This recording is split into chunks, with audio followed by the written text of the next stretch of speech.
A shivering 7-year-old boy handed a crumpled $100 bill to a woman sleeping on a freezing Chicago Park bench.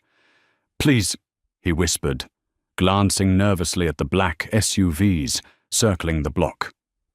"Can you be my mum just for today? If my dad finds out she left, he'll kill everyone." Juliet Jenkins pulled her thin frayed wool coat tighter around her shoulders, trying to block out the biting winds sweeping off Lake Michigan. It had been barely 4 months since the crushing medical bills from her late sister's leukemia treatments had finally drained her bank account. That financial ruin led to an eviction notice from her landlord in Lincoln Park, and now at 28, Juliet was a ghost in the city she used to call home. She survived on half-eaten bakery cast-offs and the fleeting warmth of exhaust vents near Millennium Park. She was drifting into a numb, dangerous sleep when a small gloved hand gently shook her shoulder. Juliet gasped, her hazel eyes flying open. Standing before her was a little boy no older than 7. He was dressed in a pristine, navy blue blazer, with a gold crest, grey trousers, and polished leather shoes that probably cost more than Juliet's last 3 rent payments combined. His dark, soulful eyes were wide, with a terror that no child should ever possess. In his trembling hand, he held out a crumpled $100 bill. "Please!" the boy whispered, his voice cracking. He looked over his shoulder at the street, where 2 menacing, tinted black SUVs were slowly crawling through the evening traffic. "Here's $100. Can you be my mum just for today?" Juliet blinked, her brain foggy from the freezing temperature. "What, sweetheart? Where are your parents? Are you lost?" "I'm Leo," he said, tears pooling in his eyes, his breath forming tiny white clouds in the frigid air. "My mum?" She left. She packed her bags and got into a car with a strange man yesterday, while the guards weren't looking. Today is the parent-teacher gala at St. Ignatius Academy. My dad just flew back from a business trip in Palermo. If he goes to the school and finds out she ran away. If he finds out she abandoned us. Leo choked on a sob, his small hands gripping Juliet's dirty sleeve. "He's a very dangerous man when he's angry. He'll kill the guards. He'll hurt people. I just need a mum for 2 hours. Please." Juliet stared at the crisp bill, then up at the terrified child. The survival instinct in her screamed to walk away. Getting involved with wealthy, dangerous people was a death sentence for someone entirely off the grid. But looking into Leo's eyes, Juliet didn't see the heir to a billionaire's fortune. She saw a little boy who was desperately trying to prevent a bloodbath. "Okay." Juliet breathed out, her teeth chattering uncontrollably. "Okay, Leo. I'll do it. Keep your money." Leo's face lit up with a fragile glimmer of hope. "We have to hurry. We have to make you look like her." For the next hour, Juliet's world became a dizzying blur. Leo sneaked her through the back service elevator of the luxurious Drake Hotel, bypassing the heavy security at the front. It was a secondary suite, a place his mother Isabella kept her overflow wardrobe for downtown shopping sprees. Inside the massive marble-floored bathroom, Juliet scrubbed the grime of the streets off her skin in a steaming rainfall shower. When she stepped out, Leo handed her a sleek, emerald-green silk dress that clung to her curves, a tailored black trench coat, and a pair of Christian Louboutin heels. Juliet brushed out her auburn hair, pinning it up in an elegant French twist. She applied a touch of expensive crimson lipstick from the vanity. Staring into the mirror, the homeless woman was gone. In her place stood a high society socialite. "You don't look exactly like her," Leo admitted, biting his lip nervously. "My mum has blonde hair, but the lighting in the school auditorium is really dark. Just keep your head down and agree with everything he says." "Who exactly is your father?" "Leo. Juliet asked, a knot of deep dread finally forming in her stomach. Lorenzo Costa, Leo whispered, as if the name itself could summon a demon. Juliet's blood ran cold.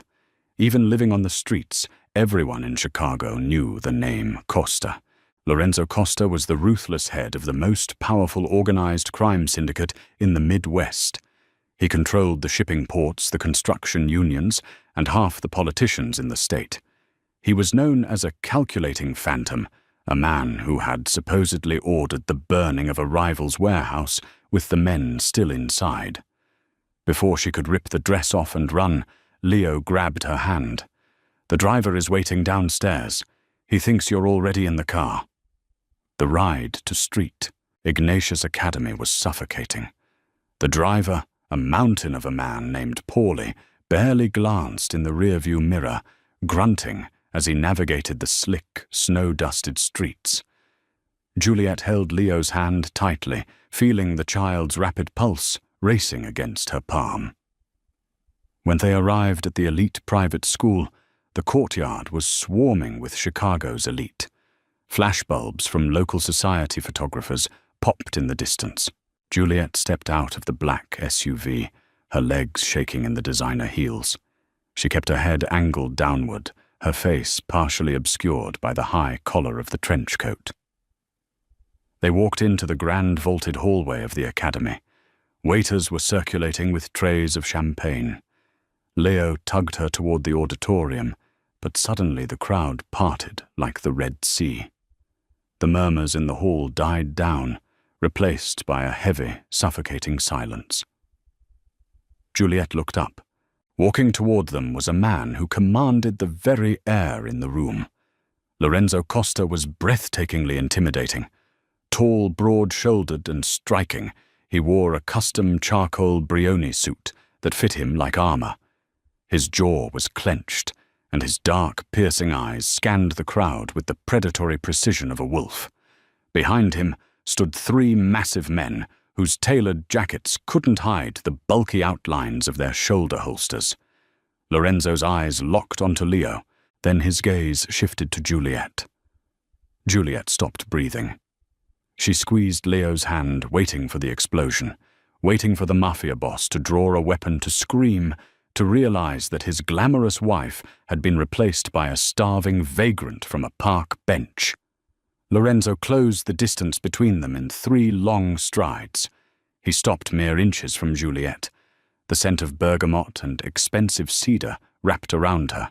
He looked down at her face, his eyes tracing the line of her jaw, the color of her hair, and the sheer, unadulterated terror in her hazel eyes.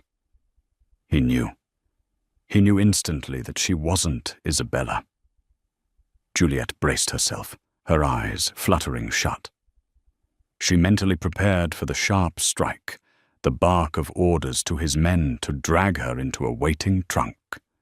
Instead, a strong, calloused hand gently cupped her waist. Lorenzo leaned in his lips, brushing against her ear.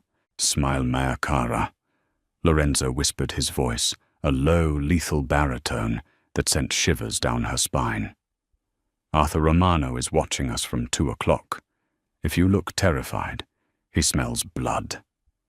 Play the part you dressed up for, or I'll bury you under the school." Juliet's eyes snapped open in shock. Lorenzo pulled back slightly, a devastating, picture-perfect smile plastered on his face for the cameras and the watching crowd. He took her trembling hand, bringing it to his lips and pressing a gentle kiss against her knuckles. "You look stunning tonight, darling," Lorenzo said loudly enough for the nearby parents to hear. "I missed you."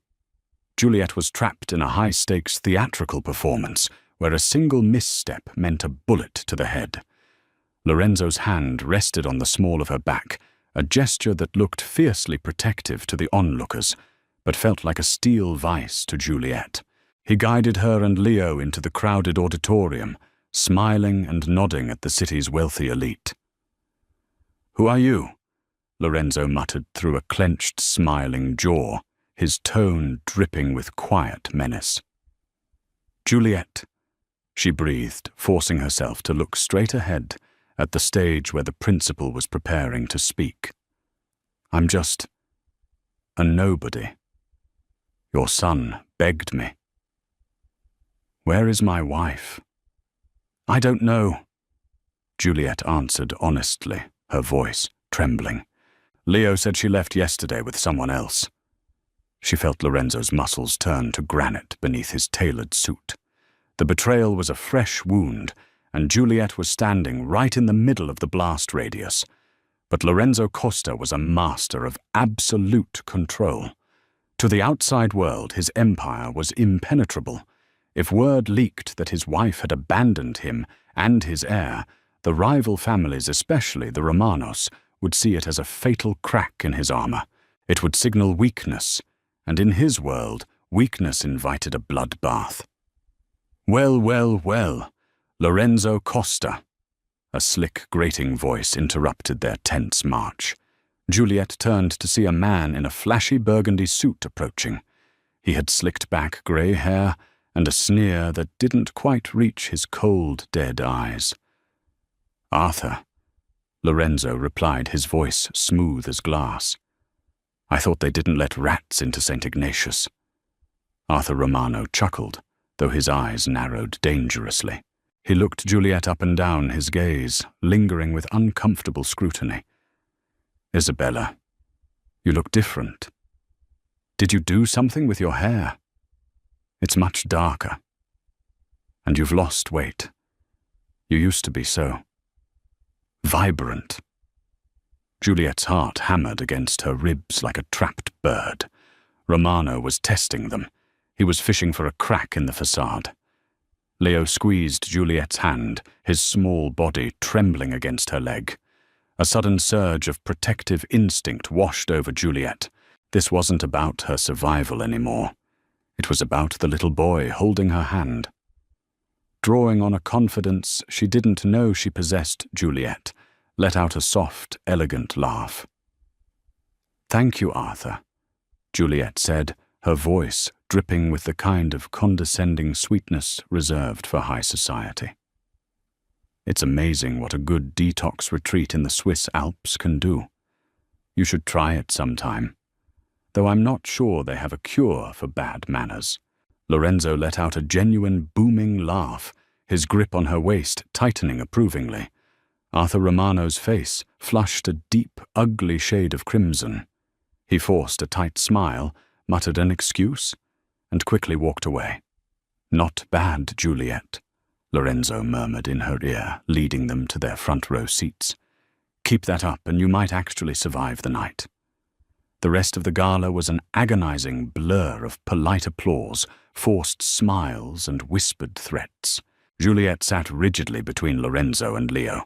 Every time she tried to distance herself, Lorenzo would pull her closer, maintaining the flawless illusion of a devoted, powerful couple. When the event finally ended, the facade shattered. As soon as the heavy doors of the armored Maybach slammed shut behind them, the thick, soundproof partition separating them from the driver rolled up. The silence in the cabin was deafening. Lorenzo unbuttoned his suit jacket, the polite mask dissolving into a look of absolute, terrifying fury. He reached across the luxurious leather seats, his large hand gripping Juliet by the throat, not hard enough to bruise, but enough to pin her firmly against the tinted window. "Dad, stop!" Leo screamed, launching himself forward.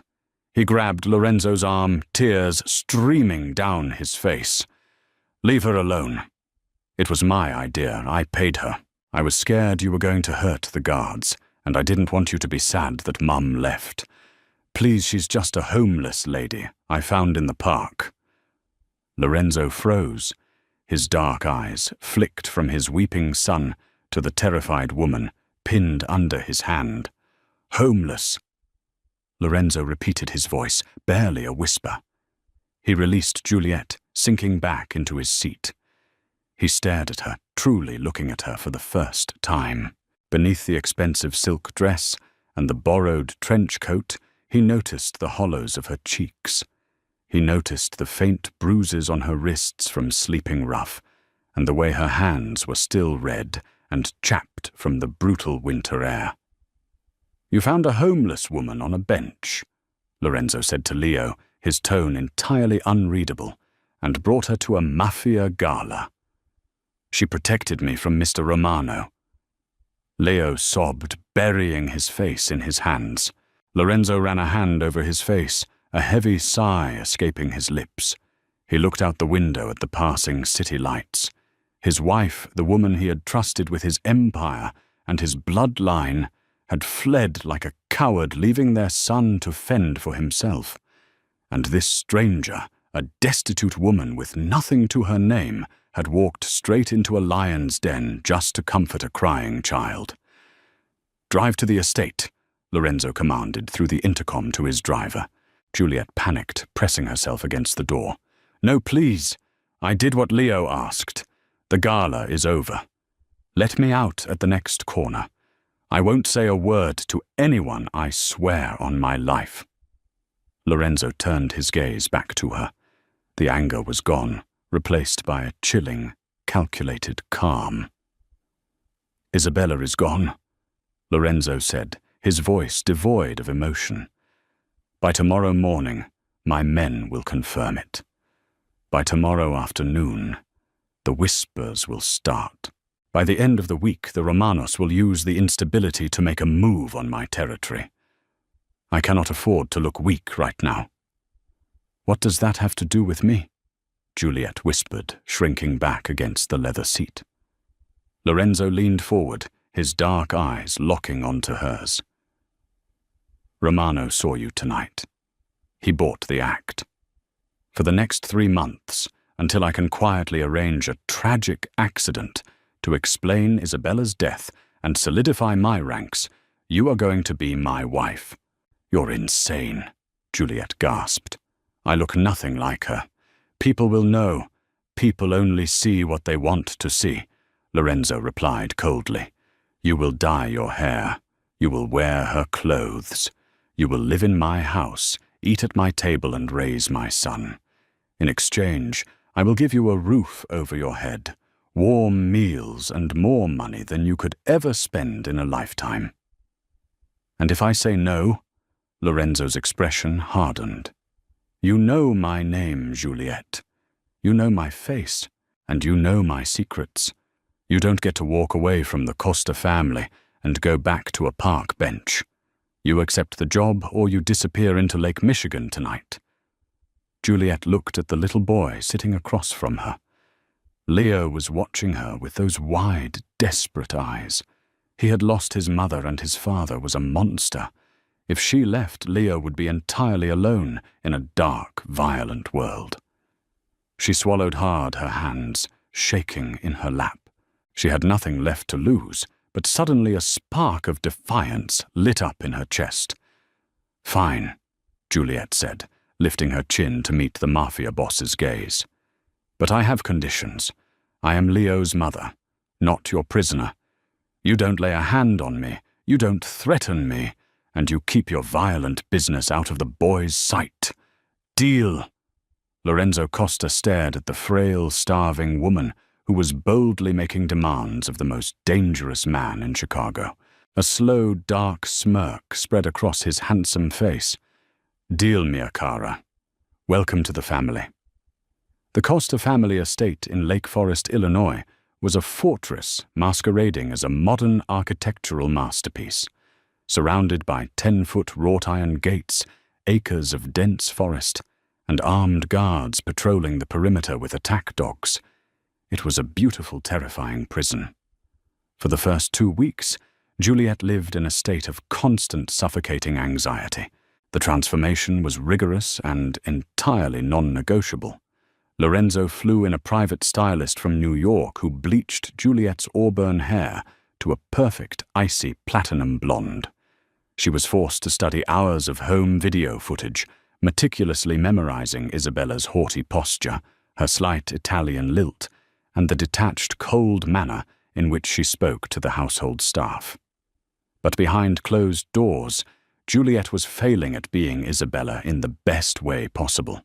The real Isabella had never baked cookies in the industrial stainless steel kitchen. She had never sat on the Persian rugs in the sprawling library helping Leo build elaborate Lego castles. And she certainly had never learned the names of the security detail or asked Beatrice, the elderly head housekeeper, about her grandchildren. Lorenzo watched this quiet revolution from the shadows of his mahogany-paneled study. At first, he viewed Juliet as a necessary liability, a temporary fix to keep Arthur Romano and the other Chicago crime families at bay. But as the brutal Midwestern winter raged outside, something inside the ruthless mob boss began to thaw. One evening, Lorenzo walked into the living room to find Juliet asleep on the massive leather sofa, an oversized cashmere blanket draped over her. Leo was curled up tightly against her chest, clutching her arm as if she were a lifeline. Juliet's face, stripped of the heavy theatrical makeup she wore in public, looked hauntingly peaceful. Lorenzo stepped closer, his footsteps completely silent on the hardwood floor. He found himself staring at the soft curve of her neck, feeling an unfamiliar, dangerous ache in his chest. In his violent, blood-soaked world, women were either transactions, liabilities, or traitors. Juliet was none of those things. She was a survivor. She had nothing yet. She gave Leo everything. Suddenly, the heavy oak doors of the study burst open. Carmine Sabatino, Lorenzo's underboss and oldest friend, strode into the room, his face pale and drenched in cold sweat.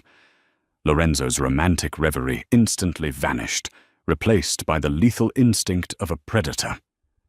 He gently closed the living room doors behind him, stepping into the dimly lit hallway.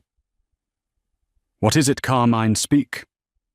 "It's Isabella Boss," Carmine whispered, handing Lorenzo a heavily encrypted iPad. "She didn't just run off with a civilian lover.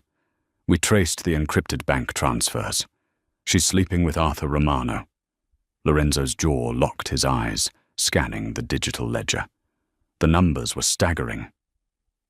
"That's not the worst of it," Carmine continued, his voice trembling slightly. "She didn't just leave. She sold you out.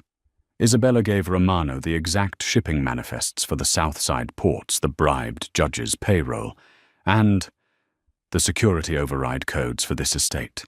Romano isn't waiting 3 months to make his move, Lorenzo. He's striking tonight. He knows the woman on your arm is a fake, and he's using Isabella to legitimize a complete takeover." A chilling silence fell over the hallway. Lorenzo didn't scream. He didn't break anything. The quietness of his fury was far more terrifying than any outburst. "Lock down the estate," Lorenzo ordered, his voice devoid of all human emotion. "Arm everyone with heavy artillery. If Arthur Romano thinks he can breach my home and take my son, I will drown him in his own blood." Before Carmine could even nod, the deafening screech of the estate's perimeter alarms shattered the quiet night. The reinforced glass windows rattled as a massive explosion echoed from the front gates. Romano was already here. The mansion plunged into darkness as the main power grid was severed, instantly replaced by the eerie, pulsing red glow of the emergency backup lights. Gunfire erupted from the front lawns, the sharp staccato pops of automatic rifles echoing through the freezing night air. Juliet jolted awake on the couch, her heart slamming against her ribs. Leo screamed, clinging to her. "Juliet!" Lorenzo burst through the doors, a matte black tactical rifle strapped to his chest, a Glock 19 in his hand. The sophisticated, untouchable billionaire was gone. In his place stood the brutal cartel kingpin of Chicago. "Take Leo," Lorenzo commanded, his eyes burning with a fierce, terrifying intensity. He grabbed Juliet by the shoulders, his grip bruising. "Go to the panic room beneath the wine cellar. The code is my mother's birthday. Do not come out until you hear my voice. Do you understand me?" "Lorenzo, what's happening?" Juliet cried, hoisting Leo into her arms. "Isabella sold us to the Romanos. They're here to wipe out my bloodline." Lorenzo snarled. He pressed a small, cold revolver into Juliet's trembling hand. "If anyone other than me comes through that steel door, you empty the clip. Protect my son. I will." Juliet vowed her maternal instinct, completely overriding her fear. Juliet sprinted down the winding marble staircases, the heavy thuds of combat boots and shattering glass echoing above them. She navigated the dark, sprawling wine cellar, finding the hidden keypad behind a rack of vintage Barolos. She punched in the code, and the heavy titanium door hissed open. But just as she pushed Leo inside, a cold, mocking voice echoed from the shadows of the cellar. "Going somewhere, darling." Juliet whirled around, raising the revolver. Stepping out from behind the oak barrels was Arthur Romano, flanked by two heavily armed mercenaries. And standing right beside him, wearing a cruel, victorious smirk, was a stunning, platinum blonde woman in a designer coat. The real Isabella. Well, Arthur wasn't exaggerating. Isabella sneered, looking Juliet up and down with profound disgust. "She really is a cheap, pathetic copy of me. Did you actually think you could replace me, you filthy street rat?" "Mom," Leo whispered from behind Juliet, his voice cracking with confusion and heartbreak. Isabella didn't even look at her son. Her eyes were fixed on the Costa wealth. "Kill the woman," Isabella ordered Romano's men. "Take the boy. Once Lorenzo is dead, my custody of Leo grants me full control of the Costa syndicate." Arthur raised his weapon, aiming straight for Juliet's chest. "It's a shame, really. You played the part beautifully at the gala." Time seemed to slow down. Juliet knew she couldn't outshoot two mercenaries and a mob boss, but she also knew she would rather die on this cold cellar floor than let these monsters touch the boy cowering behind her. "You're right, Isabella," Juliet said, her voice eerily calm as she took a step forward, completely shielding Leo with her body. "I am a street rat, and on the streets we don't play fair." Without hesitating, Juliet aimed her revolver not at the men, but at the massive exposed gas pipeline running along the ceiling directly above Romano's head. Bang! The bullet ruptured the high-pressure pipe. A deafening hiss filled the room as thick, blinding white vapor sprayed violently into the faces of Romano and his men. The distraction lasted only 3 seconds, but 3 seconds was all Lorenzo Costa needed. Like a shadow of death, Lorenzo materialized from the stairwell. The cellar erupted in a flash of muzzle fire. Before Romano's mercenaries could clear their eyes, they were on the ground, lifeless. Arthur Romano tried to pivot, but Lorenzo was already upon him. With a ruthless, devastating strike, Lorenzo disarmed the rival boss, driving him to his knees with a brutal blow to the ribs. Isabella shrieked, stumbling backward against the wine racks, her arrogant smirk entirely wiped away. Lorenzo stood over Arthur. Romano, the barrel of his Glock, pressed firmly against the man's forehead. "You brought a war into my home, Arthur. You brought it to my family." "Lorenzo, wait!" Isabella begged, dropping to her knees, her hands clasped together. "It was his idea. He forced me. I love you, Lorenzo. Please, I'm your wife. I'm the mother of your child." Lorenzo didn't even look at her. His dark, cold eyes found Juliet. She was still standing in front of the open panic room, her chest heaving, her horns shaking, as she lowered the gun, her body firmly planted between the danger and Leo. "No," Lorenzo said softly, his voice echoing in the damp cellar. "You abandoned my son to save yourself. You are nothing to me." He pulled the trigger. Arthur Romano collapsed. The Romano threat was dead. Lorenzo signaled to Carmine, who had just rushed down the stairs with a cleanup crew. "Take Isabella," Lorenzo ordered coldly. "Put her on a cargo ship to Siberia. If she ever sets foot in North America again, throw her overboard." Isabella screamed and thrashed as Carmine's men dragged her, kicking and screaming up the stairs, her cries eventually fading into the chaotic night. The estate slowly fell silent. Lorenzo dropped his weapon onto the stone floor. He was covered in dirt, his suit ruined, breathing heavily. He walked slowly toward the panic room. Juliet's adrenaline finally crashed. Her knees buckled, but before she could hit the floor, Lorenzo caught her. His strong arms wrapped around her, pulling her tightly against his chest. He buried his face in her platinum blonde hair, breathing in the scent of her shaking for the first time in his life. "You protected him," Lorenzo whispered roughly. "You stood in front of a gun for a boy who isn't even yours." "He is mine," Juliet sobbed, burying her face into Lorenzo's neck. "He's my boy, Lorenzo. I love him." Leo ran forward, wrapping his small arms around both of their waists, burying his tear-stained face into Juliet's coat. Lorenzo dropped to one knee, wrapping his massive arms around both Juliet and his son, effectively shielding them from the darkness of the world he had created. The fake marriage was over. The blackmail was null and void. Lorenzo looked up at Juliet, his dark eyes filled with a raw, undeniable vulnerability. He reached up gently, wiping a smudge of gunpowder from her cheek.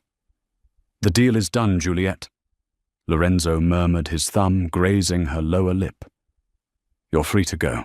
I will give you the money, a new identity, whatever you want. You never have to sleep on a park bench or fear for your life again." Juliet looked at the brutal, terrifying Mafia boss who was looking at her like she was the only light in his dark, violent universe. She looked down at Leo, who was holding her hand with a desperate, pleading grip. Juliet smiled a genuine, radiant smile and rested her forehead against Lorenzo's. "Keep your money, Lorenzo," she whispered, her fingers tangling into his dark hair. "I'm already home." Wow, what an explosive ending. Juliet went from freezing on a park bench to reigning as the true queen of the Costa Empire. Did you see Isabella's ultimate betrayal coming, or were you shocked by Juliet's fearless standoff in the cellar?